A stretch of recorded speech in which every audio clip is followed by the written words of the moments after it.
پھر ذرا میرے سوالات کے جواب دیتے جائیے۔ آپ اس نوکر کے متعلق کیا کہیں گے جو آقا کی مقرر کی ہوئی ڈیوٹی پر جانے کے بجائے ہر وقت بس اس کے سامنے ہاتھ باندھے کھڑا رہے اور لاکھوں مرتبہ اس کا نام جپتا چلا جائے؟ آقا اس سے کہتا ہے کہ جا کر فلاں فلاں آدمیوں کے حق ادا کر، مگر یہ جاتا نہیں، بلکہ وہیں کھڑے کھڑے آقا کو چھپ چھپ کر 10 سلام کرتا ہے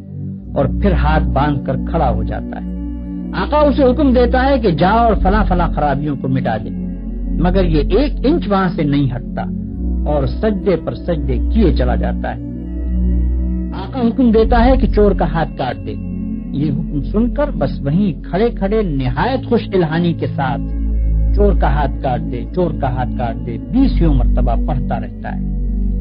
مگر ایک دفعہ بھی اس نظام حکومت کے قیام کی کوشش نہیں کرتا جس میں چور کا ہاتھ کاٹا جا سکے۔ کیا آپ کہہ سکتے ہیں کہ یہ شخص حقیقت میں آقا کی بندگی کر رہا ہے؟ اگر آپ کا کوئی ملازم یہ رویہ اختیار کرے تو میں نہیں جانتا ہوں کہ آپ اسے کیا کہیں گے، مگر حیرت ہے آپ پر کہ خدا کا جو نوکر ایسا کرتا ہے آپ اسے بڑا عبادت گزار کہتے ہیں۔ یہ ظالم صبح سے شام تک خدا جانے کتنی مرتبہ قرآن شریف میں خدا کے احکام پڑھتا ہے، مگر ان احکام کو بجا لانے کے لیے اپنی جگہ سے جنبش تک نہیں کرتا، بلکہ نفل پر نفل پڑھے جاتا ہے، 1000 دانہ تسبیح پر خدا کا نام جپتا ہے اور خوش الہانی کے ساتھ قرآن کی تلاوت کرتا رہتا ہے۔ آپ اس کی یہ حرکتیں دیکھتے ہیں اور کہتے ہیں کہ کیسا زاہد عابد بندہ ہے۔ یہ غلط فہمی صرف اس وجہ سے ہے کہ آپ عبادت کا صحیح مطلب نہیں جانتے۔ ایک اور نوکر ہے جو رات دن ڈیوٹی تو غیروں کی انجام دیتا ہے، احکام غیروں کے سنتا اور مانتا ہے، قانون پر غیروں کے عمل کرتا ہے اور اپنے اصلی آقا کے فرمان کی ہر وقت خلاف ورزی کیا کرتا ہے،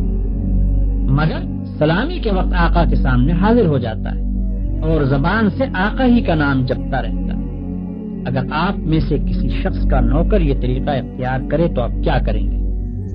کیا آپ اس کی سلامی کو اس کے منہ پر نہ مار دیں گے؟ جب وہ زبان سے آپ کو آقا اور مالک کہے گا تو کیا آپ فوراً یہ جواب نہ دیں گے کہ تو پرلے درجے کا جھوٹا اور بے ایمان ہے، تنخواہ مجھ سے لیتا ہے اور نوکری دوسروں کی کرتا ہے، زبان سے مجھے آقا کہتا ہے اور حقیقت میں میرے سوا ہر ایک کی خدمت کرتا پھرتا ہے؟ یہ تو ایک معمولی عقل کی بات ہے جسے آپ میں سے ہر شخص سمجھ سکتا ہے، مگر کیسی حیرت کی بات ہے کہ جو لوگ رات دن خدا کے قانون کو توڑتے ہیں، کفار و مشرکین کے احکام پر عمل کرتے ہیں اور اپنی زندگی کے معاملات میں خدا کے احکام کی کوئی پرواہ نہیں کرتے، ان کی نماز اور روزے اور تسبیح اور تلاوت قرآن اور حج و زکوٰۃ کو آپ خدا کی عبادت سمجھتے ہیں۔ یہ غلط فہمی بھی اسی وجہ سے ہے کہ آپ عبادت کے اصل مطلب سے ناواقف ہیں۔ ایک اور نوکر کی مثال لیجیے۔ آقا نے اپنے نوکروں کے لیے جو وردی مقرر کی ہے یہ ٹھیک ناپ تول کے ساتھ اس وردی کو پہنتا ہے، بڑے ادب اور تعظیم کے ساتھ آقا کی خدمت میں حاضر ہوتا ہے، ہر حکم کو سن کر اس طرح جھک کر بصر و چشم کہتا ہے کہ گویا اس سے بڑھ کر اطاعت گزار خادم کوئی نہیں، سلامی کے وقت سب سے آگے جا کر کھڑا ہوتا ہے اور آقا کا نام جپنے میں تمام نوکروں سے بازی لے جاتا ہے، مگر دوسری طرف یہی شخص آقا کے دشمنوں اور باغیوں کی خدمت بجا لاتا ہے، آقا کے خلاف ان کی سازشوں میں حصہ لیتا ہے اور آقا کے نام کو دنیا سے مٹانے میں جو کوشش بھی وہ کرتے ہیں اس میں یہ کمبخت ان کا ساتھ دیتا ہے۔ رات کے اندھیرے میں تو آقا کے گھر میں نقم لگاتا ہے اور صبح بڑے وفادار ملازموں کی طرح ہاتھ باندھ کر آقا کی خدمت میں حاضر ہو جاتا ہے۔ ایسے نوکر کے متعلق آپ کیا کہیں گے؟ یہی نہ کہ وہ منافق ہے، باغی ہے، نمک حرام ہے، مگر خدا کے جو نوکر ایسے ہیں ان کو آپ کیا کہیں گے؟ آپ سمجھتے ہیں کہ ہاتھ باندھ کر قبلہ رو کھڑے ہونا، گھٹنوں پر ہاتھ رکھ کر جھکنا، زمین پر ہاتھ ٹیک کر سجدہ کرنا اور چند مقرر الفاظ زبان سے ادا کرنا، بس یہی چند افعال اور حرکات بجائے خود عبادت ہیں؟ آپ سمجھتے ہیں کہ رمضان کی پہلی تاریخ سے شوال کا چاند نکلنے تک روزانہ صبح سے شام تک بھوکے پیاسے رہنے کا نام عبادت ہے؟ آپ سمجھتے ہیں کہ قرآن کے چند رکوع زبان سے پڑھ دینے کا نام عبادت ہے؟ آپ سمجھتے ہیں کہ مکہ معظمہ جا کر کعبے کے گرد طواف کرنے کا نام عبادت ہے؟ غرض آپ نے چند افعال کی ظاہری شکلوں کا نام عبادت رکھ چھوڑا ہے، اور جب کوئی شخص ان شکلوں کے ساتھ ان افعال کو ادا کر دیتا ہے تو آپ خیال کرتے ہیں کہ اس نے خدا کی عبادت کر دی اور اس کی تخلیق کا مقصد پورا ہو گیا، اب وہ اپنی زندگی میں آزاد ہے کہ جو چاہے کرے۔ لیکن اصل حقیقت یہ ہے کہ اللہ نے جس عبادت کے لیے آپ کو پیدا کیا ہے اور جس کا آپ کو حکم دیا ہے وہ کچھ اور ہی چیز ہے۔ وہ عبادت یہ ہے کہ آپ اپنی زندگی میں ہر وقت ہر حال میں خدا کی اطاعت کریں اور ہر اس قانون کی پابندی سے آزاد ہو جائیں جو قانون الہی کے خلاف ہے۔ آپ کی ہر جنبش اس حد کے اندر ہو جو خدا نے آپ کے لیے مقرر کی، آپ کا ہر فعل اس طریقے کے مطابق ہو جو خدا نے بتا دیا ہے۔ اس طرز پر جو زندگی آپ بسر کریں گے وہ پوری کی پوری عبادت ہوگی۔ ایسی زندگی میں آپ کا سونا بھی عبادت ہے اور جاگنا بھی، کھانا بھی عبادت ہے اور پینا بھی، چلنا پھرنا بھی عبادت ہے اور بات کرنا بھی، حتیٰ کہ اپنی بیوی کے پاس جانا اور اپنے بچے کو پیار کرنا بھی عبادت ہے۔ جن کاموں کو آپ بالکل دنیا داری کہتے ہیں وہ سب دینداری اور عبادت ہیں اگر آپ ان کو انجام دینے میں خدا کی مقرر کی ہوئی حدوں کا لحاظ کریں اور زندگی میں ہر ہر قدم پر یہ دیکھ کر چلیں کہ خدا کے نزدیک جائز کیا ہے اور ناجائز کیا، حلال کیا ہے اور حرام کیا، فرض کیا چیز کی گئی ہے اور منع کس چیز سے کیا گیا ہے، کس چیز سے خدا خوش ہوتا ہے اور کس سے ناراض ہوتا ہے۔ مثلاً آپ روزی کمانے کے لیے نکلتے ہیں،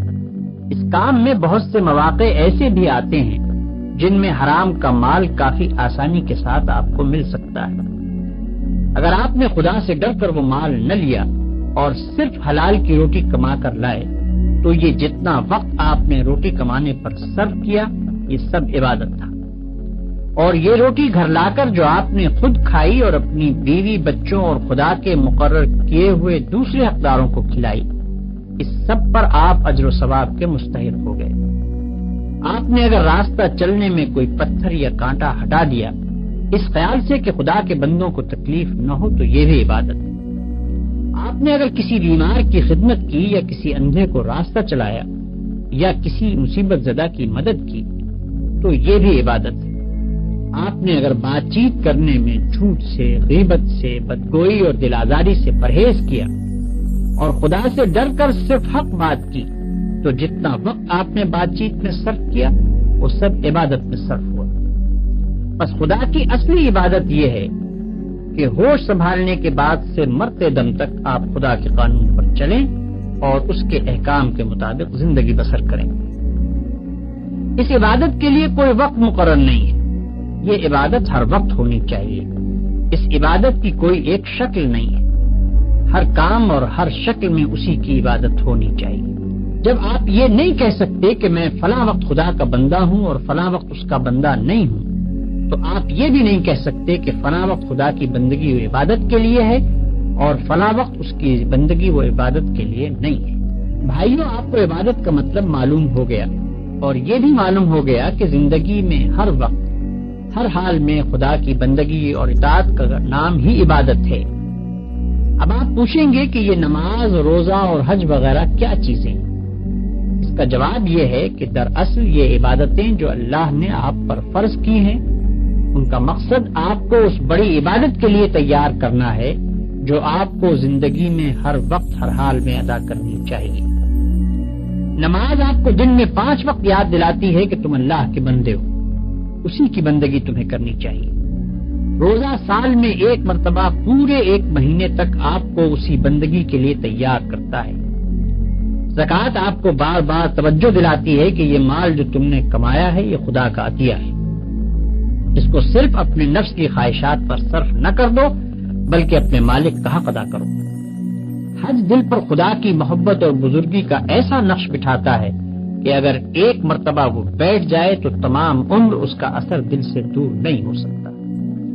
ان سب عبادتوں کو ادا کرنے کے بعد اگر آپ اس قابل ہو گئے کہ آپ کی ساری زندگی خدا کی عبادت بن جائے تو بلا شبہ آپ کی نماز نماز ہے اور روزہ روزہ ہے، زکوٰۃ زکوٰۃ ہے اور حج حج ہے۔ لیکن اگر یہ مقصد پورا نہ ہوا تو محض رکوع اور سجدہ کرنے